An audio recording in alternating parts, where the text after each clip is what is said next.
Hello friends, welcome to Madras Anitha's kitchen. இன்னைக்கு நான் உங்களுக்கு பீட்ரூட் பச்சடி எப்படி செய்யறதுன்னு சொல்லி தர போறேன். இந்த பச்சடி பார்க்கவே நல்லா கலர்ஃபுல்லா இருக்குங்க. அண்ட் இது ரொம்ப டேஸ்டாவும் இருக்கும். அண்ட் நல்லா ஹெல்த்தியான பச்சடி கூட. வாங்க இப்போ எப்படி செய்யறதுன்னு பார்க்கலாம். ஃபர்ஸ்ட் ஒரு கடாயில 3 பீட்ரூட்டை நான் நல்லா சீவி வச்சிருக்கேங்க, அதை சேர்த்துக்கிறேன்.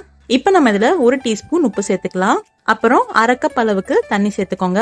இப்போ இதை நல்லா மிக்ஸ் பண்ணிக்கலாம். மிக்ஸ் பண்ணிட்டு க்ளோஸ் பண்ணி ஒரு 10 நிமிஷத்துக்கு நல்லா வேக வச்சுக்கலாம்.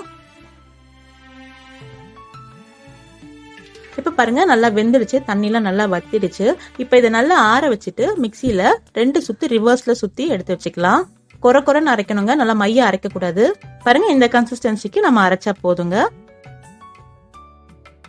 இப்போ ஒரு மிக்சி ஜார் எடுத்துக்கோங்க. அதுல 1/2 கப் துருவின தேங்காய், 2 பச்சை மிளகா, 1 டீஸ்பூன் கடுகு, 1/2 டீஸ்பூன் ஜீரகம், ஒரு சின்ன துண்டு இஞ்சி, அப்புறம் தேவையான அளவுக்கு தண்ணி சேர்த்துக்கிட்டு நம்ம நல்லா மையா பேஸ்டா அரைச்சி வச்சுக்கோங்க.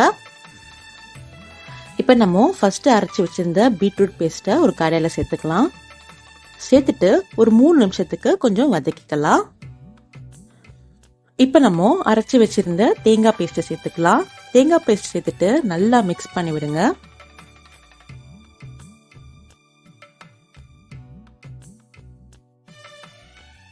பாருங்க, நல்லா பியூட்டிஃபுல்லா கலரா ஆயிடுச்சு.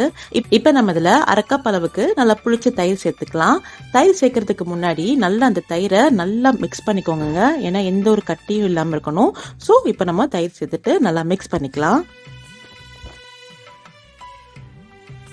இந்த பச்சடிக்கு தேவையான உப்பு சேர்த்துக்கலாம். உப்பு சேர்த்துட்டு நல்லா மிக்ஸ் பண்ணி விட்டுக்கோங்க. அவ்வளவுதான், இது ரொம்ப கொதிக்க வைக்க கூடாது. ஃப்ளேம் ஆஃப் பண்ணிட்டு தனியா ஒரு பாத்திரத்துல இறக்கிடலாம். இறக்கிட்டு நம்ம இதை தாளிச்சிடலாம். அதுக்கு ஒரு கடாயில 1 டேபிள் ஸ்பூன் தேங்காய் எண்ணெய், ஒரு 2 காஞ்ச மிளகா, 1 டீஸ்பூன் கடுகு, அப்புறம் ஒரு கொத்து கருவேப்பிலை. அவ்வளவுதாங்க. இப்ப இதை நல்லா வதக்கிட்டு நம்ம இந்த பச்சடியில சேர்த்துக்கலாம். அவ்வளவுதாங்க, பீட்ரூட் பச்சடி சூப்பரா ரெடி ஆயிடுச்சு. ரொம்ப சிம்பிள். எல்லாரும் ட்ரை பண்ணி பாருங்க. ட்ரை பண்ணி பார்த்துட்டு எப்படி வந்திருக்குன்னு எனக்கு கமெண்ட் பாக்ஸ்ல ஷேர் பண்ணுங்க. Thank you so much.